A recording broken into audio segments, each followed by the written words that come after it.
بسم اللہ الرحمن الرحیم۔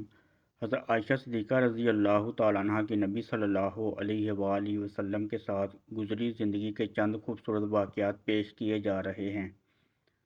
نبی صلی اللہ علیہ وآلہ وسلم کی متعدد بیویاں تھیں اور حضور صلی اللہ علیہ وآلہ وسلم اپنی ہر بیوی کے پاس ایک دن گزارتے، لیکن باقی ازواج مطہرات باری والی زوجہ کے پاس اکٹھی ہو جایا کرتی۔ ابن ماجہ کی روایت کے مطابق ایک بار حضرت عائشہ صدیقہ رضی اللہ تعالیٰ عنہ کی باری تھی جب حضرت زینب بلا اجازت ان کے حجرے میں داخل ہوئیں۔ حضرت محمد صلی اللہ علیہ وآلہ وسلم کو معلوم نہ تھا کہ حضرت زینب رضی اللہ تعالیٰ عنہ بھی حجرے میں موجود ہیں، اور اندھیرے میں آپ نے ان کی طرف ہاتھ بڑھایا ہی تھا کہ حضرت عائشہ صدیقہ رضی اللہ تعالیٰ عنہ بولی، یہ زینب ہیں۔ آپ صلی اللہ علیہ وآلہ وسلم نے ہاتھ کھینچ لیا۔ اس پر ان دونوں یعنی حضرت عائشہ رضی اللہ تعالیٰ عنہ اور حضرت زینب رضی اللہ تعالیٰ عنہ کی آپس میں تکرار شروع ہو گئی اور ان کی آوازیں بلند ہو گئی۔ ادھر ادھر نماز کھڑی ہونے لگی تو حضرت ابوبکر صدیق رضی اللہ تعالیٰ عنہ نے حضرت عائشہ کو بلایا۔ حضرت عائشہ بولی، آپ نماز ادا کرنے کے بعد میرے والد مجھے خوب ڈانٹیں گے۔ ایسا ہی ہوا اور حضرت ابوبکر صدیق رضی اللہ تعالیٰ عنہ نے انہیں سختی سے ڈانٹا کہ تم رسول اللہ صلی اللہ علیہ وآلہ وسلم کے سامنے اس طرح سے بولتی ہو۔ باروایت مسلم ایک بار رسول اللہ صلی اللہ علیہ وآلہ وسلم حضرت عائشہ کے پاس آئے تو انہوں نے پوچھا، آج کہاں رہے؟ آپ صلی اللہ علیہ وآلہ وسلم نے فرمایا، اے حمیرہ ام سلمہ کے پاس تھا۔ کہاں ام سلمہ سے آپ کا جی نہیں بڑھتا؟ مجھے بتائیں، اگر آپ ایک وادی کے دو کناروں پر اتریں، ایک سے گھاس چرا لی گئی ہو اور دوسرے کنارے پر کوئی گھاس کھانے والا نہ ہو، تو آپ جانور کہاں چرانا پسند کریں گے؟ تو آپ صلی اللہ علیہ وآلہ وسلم نے فرمایا، وہ جس کا سبزہ چکھا نہ گیا ہو۔ تو عائشہ رضی اللہ تعالیٰ عنہ کہنے لگی، میں آپ کی دوسری عورتوں کی طرح نہیں، میرے علاوہ ہر عورت دوسرے مرد کے پاس رہی ہے۔ حضور صلی اللہ علیہ وآلہ وسلم مسکرا دیے۔ بروایت بخاری شاہ روم مقوق، اس نے رسول اللہ صلی اللہ علیہ وآلہ وسلم کو ایک قبطی باندی ہدیہ کی۔ حضرت عائشہ صدیقہ رضی اللہ تعالیٰ عنہ فرماتی ہیں کہ جب وہ حاملہ ہوئی تو مجھے پریشانی لاحق ہوگی۔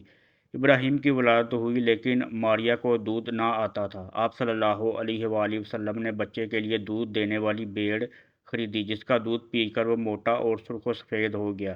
ایک دن آپ صلی اللہ علیہ وآلہ وسلم ابراہیم کو اپنی گردن پر اٹھا کر لائے اور پوچھا، عائشہ بچے کی مجھ سے مشابہت کے بارے میں کیا کہتی ہو؟ میں نے سوتاپے کی وجہ سے کہا، مجھے تو آپ سے کہ کوئی مشابہت نظر نہیں آتی۔ فرمایا، بچے کی صحت کے بارے میں کیا کہتی ہو؟ میں نے کہا، جو بھیڑوں کا دودھ پیتا ہو وہ ایسے ہی ہو جاتا ہے۔ حضرت عائشہ رضی اللہ تعالیٰ عنہ فرماتی ہیں کہ میں ان عورتوں سے چڑھتی تھی جو اپنا آپ رسول اللہ صلی اللہ علیہ وآلہ وسلم کو ہبہ کر دیتی تھی۔ میں کہتی تھی، بھلا کوئی عورت اپنے تائی ہبہ کر سکتی ہے؟ جب اللہ تعالیٰ نے یہ آیت اتاری، اے نبی صلی اللہ علیہ وآلہ وسلم اپنی بیویوں میں سے جس کو چاہیں الگ رکھیں اور جسے چاہیں اپنے پاس رکھیں اور جسے چاہیں الگ کرنے کے بعد واپس بلا لیں، اس میں کوئی حرج نہیں۔ سورہ احزاب۔ تو میں نے کہا، مجھے لگتا ہے کہ آپ کا رب آپ کی خواہش پوری کرنے میں جلدی کرتا ہے۔ باروایت بخاری باروایت مسلم ابن حجر کہتے ہیں کہ کئی صحابیات نے اپنی جان رسول اللہ صلی اللہ علیہ وآلہ وسلم کو بخشی، لیکن آپ صلی اللہ علیہ وآلہ وسلم کسی ایک کو نکاح میں نہ لائے کیونکہ یہ آپ صلی اللہ علیہ وآلہ وسلم کے منشا پر موقوف تھا، بشرط یہ کہ نبی صلی اللہ علیہ وآلہ وسلم ان کو اپنے نکاح میں لانا چاہیں۔ الاحزاب ابن حجر نے حضرت میمونہ رضی اللہ تعالیٰ عنہ کے واہبہ ہونے کا بھی رد کیا ہے۔ ام المومنین حضرت سودا بنت زمع رضی اللہ تعالیٰ عنہ نے اپنی باری کا دن حضرت عائشہ رضی اللہ تعالیٰ عنہ کو دے دیا تھا، چنانچہ حضور صلی اللہ علیہ وآلہ وسلم حضرت عائشہ رضی اللہ تعالیٰ عنہ کے ہاں 2 دن قیام فرماتے۔ حضرت عائشہ فرماتی ہیں کہ سودا کے علاوہ کوئی عورت ایسی نہیں کہ میرا اس جیسے طور طریقے اختیار کرنے کو دل چاہے، مگر ان میں بھی تندی تھی۔ باروایت ایک بار حضرت صفیہ بنت حائی اور حضرت عائشہ میں جھگڑا ہوا، دونوں نے ایک دوسرے کے باپ کو برا بھلا کہا۔ رسول اکرم صلی اللہ علیہ وآلہ وسلم نے سنا تو فرمایا، صفیہ تم ابو بکر کو گالی دے رہی ہو۔ حضرت عمر فاروق رضی اللہ تعالیٰ عنہ فرماتے ہیں، رسول اکرم صلی اللہ علیہ وآلہ وسلم کی ازواج آپس میں رشک و رقابت کی وجہ سے آپ صلی اللہ علیہ وآلہ وسلم سے روٹھ گئیں، تو میں نے ان سے کہا کہ اگر رسول اللہ صلی اللہ علیہ وآلہ وسلم تمہیں طلاق دیں تو مجھے بڑی امید ہے کہ ان کا رب انہیں بدلے میں تم سے بہتر بیویاں دے گا۔ تو اسی مضمون کی آیت سورہ تحریم میں نازل ہوگی۔ بخاری ایک سفر میں حضرت محمد صلی اللہ علیہ وآلہ وسلم کے ساتھ جانے کے لیے حضرت عائشہ اور حضرت حفصہ کے نام کا قرہ نکلا۔ رات کے سفر میں گفتگو کرنے کے لیے آپ حضرت عائشہ رضی اللہ تعالیٰ عنہ کو اپنے ساتھ رکھتے تھے۔ حضرت حفصہ رضی اللہ تعالیٰ عنہ کو اس پر رشک آیا۔ انہوں نے حضرت عائشہ سے کہا، تم میرے اونٹ پر سوار ہو جاؤ اور میں تمہارا اونٹ پکڑ لیتی ہوں، دیکھتے جاؤ کیا بنتا ہے۔ حضرت محمد صلی اللہ علیہ وآلہ وسلم حضرت عائشہ رضی اللہ تعالیٰ عنہ کے اونٹ کے پاس گئے اور حضرت حفصہ رضی اللہ تعالیٰ عنہ کو سلام کیا۔ رات بھر کے سفر کے بعد پڑاؤ کا وقت آیا۔ حضرت عائشہ آپ سے دور رہ گئی۔ وہ نبی صلی اللہ علیہ وآلہ وسلم سے شکوہ تو نہ کر سکتی تھی، اس لیے زمین پر اترتے ہی اپنے پاؤں ازخر گھاس میں ڈال دیے جس میں سانپ بچھوؤں کا بسیرا ہوتا ہے، اور رنج کے باعث دعا کرنے لگی، یا رب ڈنسنے کے لیے مجھ پر کوئی سانپ بچھو ہی مسلط کر دے۔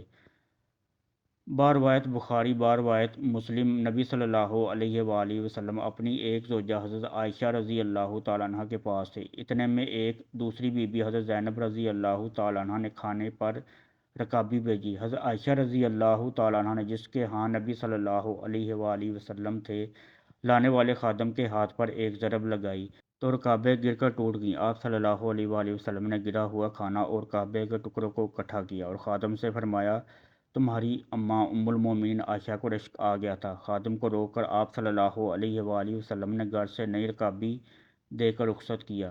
باروایت بخاری حضرت عائشہ صدیقہ رضی اللہ تعالیٰ عنہ فرماتی ہیں، ایک رات سوتے ہوئے میرا جسم آپ صلی اللہ علیہ وآلہ وسلم کے جسم سے مل گیا۔ آپ صلی اللہ علیہ وآلہ وسلم نے فرمایا، عائشہ کیا اس رات کو مجھے رب کی عبادت کی اجازت دیتی ہو؟ میں نے کہا، واللہ مجھے آپ کا قرب پسند ہے، تاہم میں آپ صلی اللہ علیہ وآلہ وسلم کی خواہش کو ترجیح دیتی ہوں۔ پھر آپ صلی اللہ علیہ وآلہ وسلم نے قیام کیا اور رو رو کر قرآن کی تلاوت کی، حتیٰ کہ آپ صلی اللہ علیہ وآلہ وسلم کے کندھے مبارک بھیگ گئے۔ پھر آپ صلی اللہ علیہ وآلہ وسلم بیٹھ کر تلاوت کرتے رہے، حتیٰ کہ آپ صلی اللہ علیہ وآلہ وسلم کے پہلو آنسوؤں سے تر ہو گئے۔ پھر لیٹ کر تلاوت کی اور روتے رہے، حتیٰ کہ زمین آنسوؤں سے تر ہو گئی۔ آپ صلی اللہ علیہ وآلہ وسلم کے پاس جب حضرت بلال رضی اللہ تعالیٰ عنہ آئے تو انہوں نے کہا، یا رسول اللہ صلی اللہ علیہ وآلہ وسلم، میرے ماں باپ آپ پر قربان، کیا اللہ تعالیٰ نے آپ کے آئندہ اور گزشتہ کے تمام گناہ معاف نہیں کر دیے؟ فرمایا، بلال پھر شکر گزار بندہ نہ بنوں؟ اللہ تعالیٰ نے مجھ پر اس رات یہ آیت نازل فرمائی، یعنی آسمان و زمین کی پیدائش میں دن رات کی گردش میں اہل عقل کے لیے نشانیاں ہیں، جو اللہ کا ذکر کرے بیٹھے اور لیٹے ہر حال میں بجا لاتے ہیں، اور وہ زمین و آسمان کی پیدائش پر غور و فکر کرتے ہیں اور کہتے ہیں، اے ہمارے پروردگار، تو نے یہ سب کچھ باطل پیدا نہیں کیا، تو پاک ہے، ہمیں آگ کے عذاب سے نجات عطا فرما۔ آل عمران۔ اللہ عز و جل سے دعا ہے کہ ہمیں دین کی صحیح سمجھ عطا فرمائے اور ہمارا خاتمہ ایمان پر فرمائے، آمین ثم آمین۔